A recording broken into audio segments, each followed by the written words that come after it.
pertanyaan yang pertama dari Andre Simajuntak. Bagaimana membedakan pelayanan kita? Apakah kita melayani untuk gereja dan organisasinya atau melayani untuk Tuhan? Dan pertanyaan ini, Pastor, mirip dengan pertanyaan dari Nusri Lololuan. Saya ada pertanyaan, apa perbedaan antara melayani Tuhan karena tekanan atau tradisi dengan melayani Tuhan dalam ketulusan dan kebenaran? Baiklah, terima kasih untuk pertanyaannya, Saudara Andre Simanjuntak. Pertanyaan yang baik sekali. Dan juga ada pertanyaan yang serupa tadi dari Nusri Lololuan tentang pelayanan.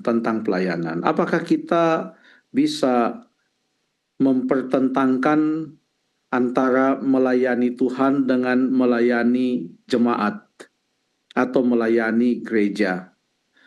Kalau kita baca di dalam Alkitab, baik itu dalam Efesus 1, demikian juga ada ayat-ayat di dalam 1 Korintus pasal yang ke-12, ayat-ayat tersebut memberikan kepada kita informasi bahwa jemaat itu adalah tubuh Kristus, di mana Kristus adalah kepala dari jemaat tersebut. Jadi, kalau kita melayani di jemaat dan kita percaya bahwa jemaat itu adalah tubuh Kristus, maka kita melayani Kristus, kita melayani Tuhan. Jemaat itu terdiri dari anggota-anggota jemaat. Itulah anggota-anggota dari tubuh Kristus.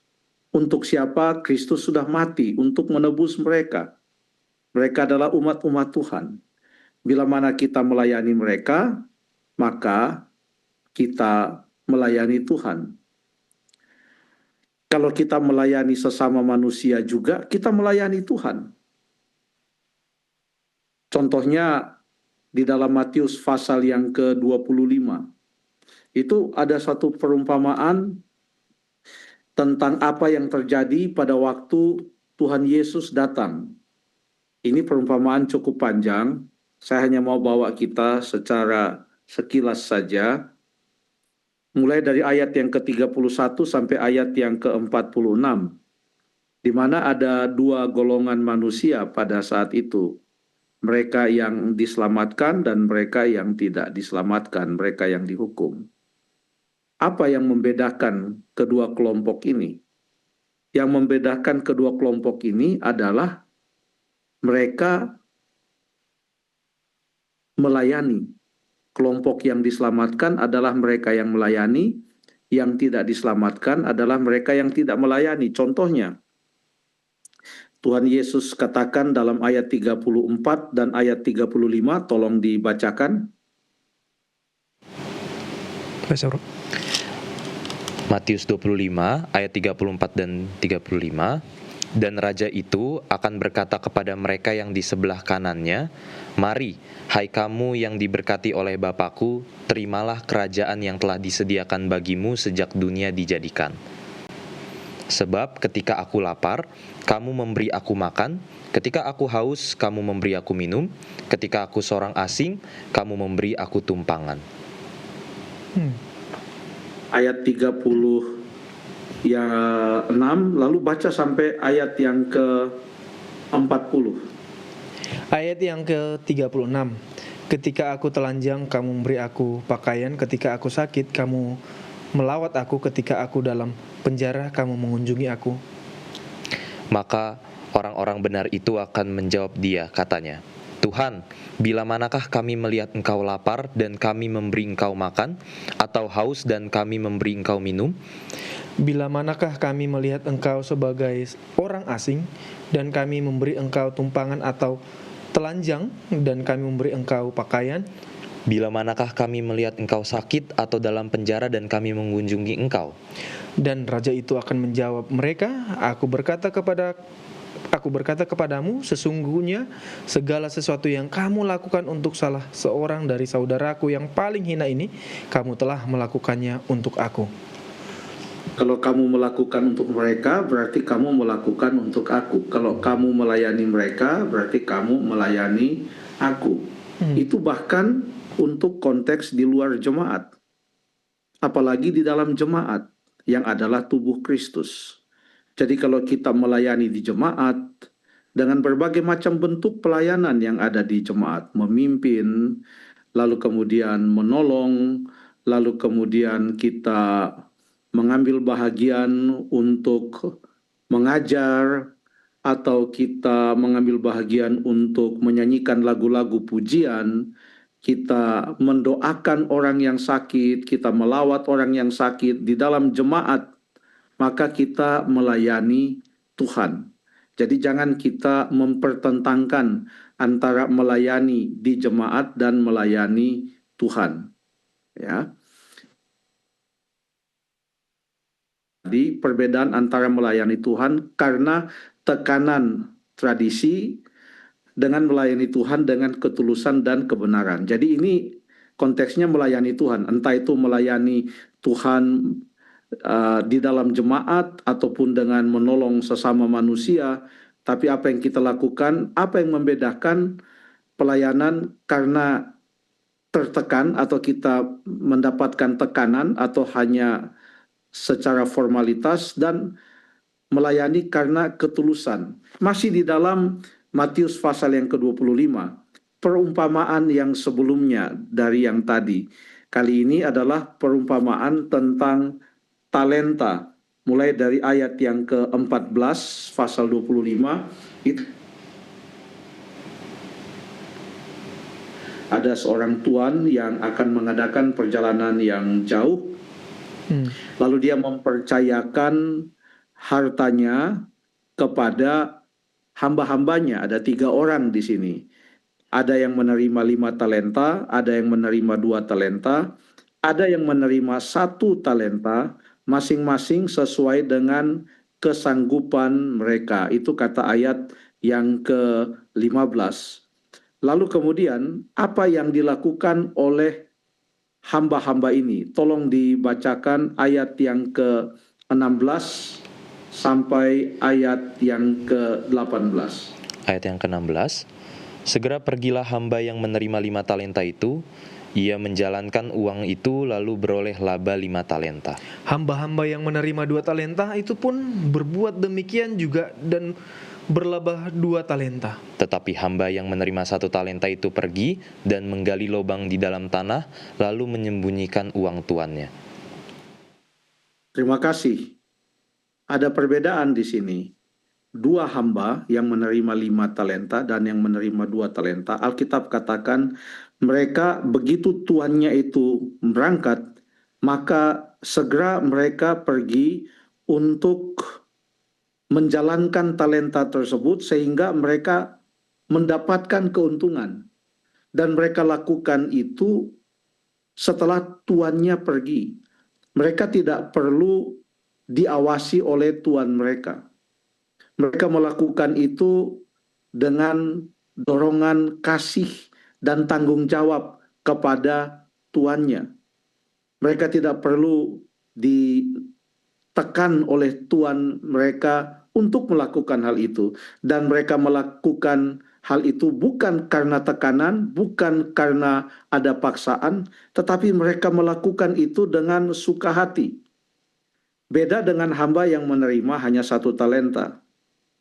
Dikatakan ia menerima menggali lubang, lalu kemudian dia menyembunyikan uang tuannya itu di dalam lubang tersebut. Ayat 19, setelah waktu yang lama tuannya itu pun kembali, lalu kemudian meminta pertanggungjawaban dari mereka. Apa yang dilakukan oleh hamba yang menerima 5 dan 2? Wah, dengan senang hati mereka bawa, ini saya terima 5, saya dapat untung 5, ini adalah talenta tuanku. Dia berikan itu kepada tuannya, dia senang sekali. Tuannya juga mengetahui hati dari hamba-hambanya, baik yang menerima 5 maupun menerima 2. Apa yang dia katakan kepada mereka? Ayat 21, tolong dibaca. Ayat 21, maka kata tuannya itu kepadanya, baik sekali perbuatanmu itu. hai hambaku yang baik dan setia. Engkau telah setia dalam perkara kecil, aku akan memberikan kepadamu tanggung jawab dalam perkara yang besar. Masuklah dan turutlah dalam kebahagiaan Tuanmu. Terima kasih. Dikatakan kepadanya hamba yang apa? Hamba yang setia. Baik dan setia. Hamba yang baik Baik dan setia. atau hamba yang setia? Hamba yang baik dan setia. Oke, jadi bukan hanya setia ya. Hamba yang baik Dia dan setia. baik, lalu kemudian dia juga setia. Dia melayani karena dia baik. Dia melayani karena dia setia. Demikian juga dengan hamba yang menerima 2 talenta. Perkataan yang sama yang disampaikan oleh tuannya kepada dia. Ayat 23, tolong Jeffrey baca. Ayat 23. Maka kata tuannya itu kepadanya, baik sekali perbuatanmu itu, hai hambaku yang baik dan setia. Engkau telah setia memikul tanggung jawab dalam perkara yang kecil, aku akan memberikan kepadamu tanggung jawab dalam perkara yang besar. Masuklah dan turutlah dalam kebahagiaan Tuanmu. Terima kasih. Sama. Entah dia terima 5 atau dia terima 2, tidak ada iri hati. Oh, kamu terima 5, saya terima 2. Tidak ada. Karena masing-masing melakukan sesuai dengan kesanggupan mereka dan tuannya tahu apa yang mereka bisa lakukan. Dan sambutan mereka adalah mereka lakukan itu dengan tulus. Mereka disebut hamba yang baik dan juga hamba yang setia. Tiba gilirannya hamba yang hanya menerima 1 talenta. Dia datang kepada tuannya, apa yang dia katakan kepada tuannya di ayat yang ke-24 dan 25. Ayat 24. Kini datanglah juga hamba yang menerima 1 talenta itu dan berkata, Tuan, aku tahu bahwa Tuan adalah manusia yang kejam, yang menuai di tempat di mana Tuan tidak menabur dan yang memungut dari tempat di mana Tuan tidak menanam. Karena itu, aku takut dan pergi menyembunyikan talenta Tuan itu di dalam tanah.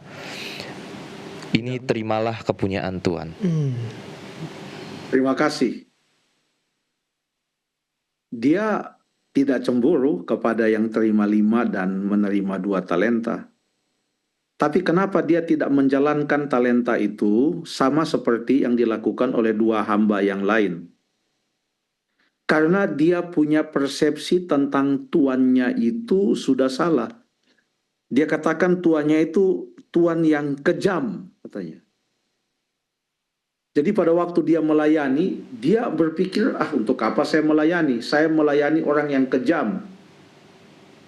Dia kalaupun mau menjalankan uang itu, dia menjalankan bukan demi tuannya, karena dia pikir ini tuan yang kejam. Dia menjalankan itu hanya sekedar kewajiban, karena dia adalah seorang hamba. Karena tekanan, karena tradisi, karena kebiasaan. Tapi dia tidak lakukan itu. Dia menganggap tuannya itu kejam. Jadi persepsi kita tentang Tuhan itu mempengaruhi bagaimana kita melayani.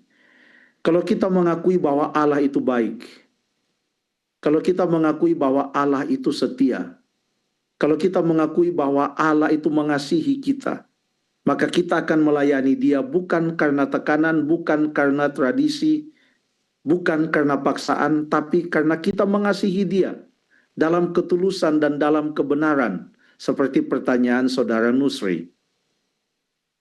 Tapi kalau kita menyangka Dia Allah yang kejam, Allah yang tidak memberkati, Allah yang tidak mengasihi, itu akan mempengaruhi bagaimana kita melayani Dia. Apa yang disebutkan oleh tuannya itu kepada hamba yang menganggap tuannya itu kejam? Ayat yang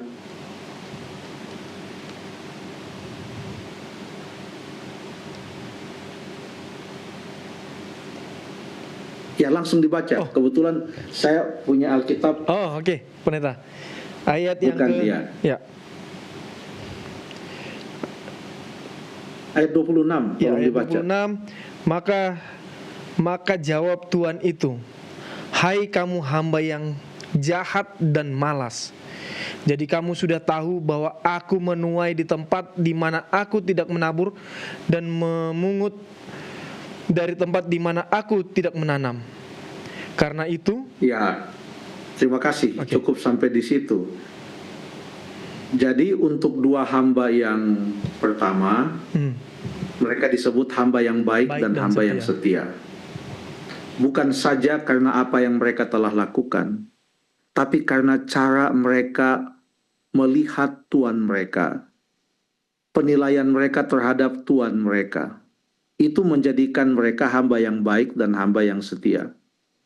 Tapi untuk hamba yang menganggap tuannya itu kejam, hanya dengan menganggap bahwa tuannya itu kejam saja, dia telah disebut sebagai hamba yang jahat. jahat dan Dia malas. berpikiran jahat terhadap tuannya. Tuannya yang sudah mempercayakan dia dengan harta, talenta. Satu talenta itu banyak. Dia anggap kejam. Itu hati yang jahat. Dan itu mengakibatkan dia tidak menjalankan uang itu, dan akhirnya dia dipecat dari statusnya sebagai hamba tuannya itu, dan dia dimasukkan ke dalam tahanan, dia dihukum. Itulah yang membedakan melayani Tuhan karena kita mengasihi Tuhan dengan melayani Tuhan sekadarnya karena tekanan. Ya, terima kasih.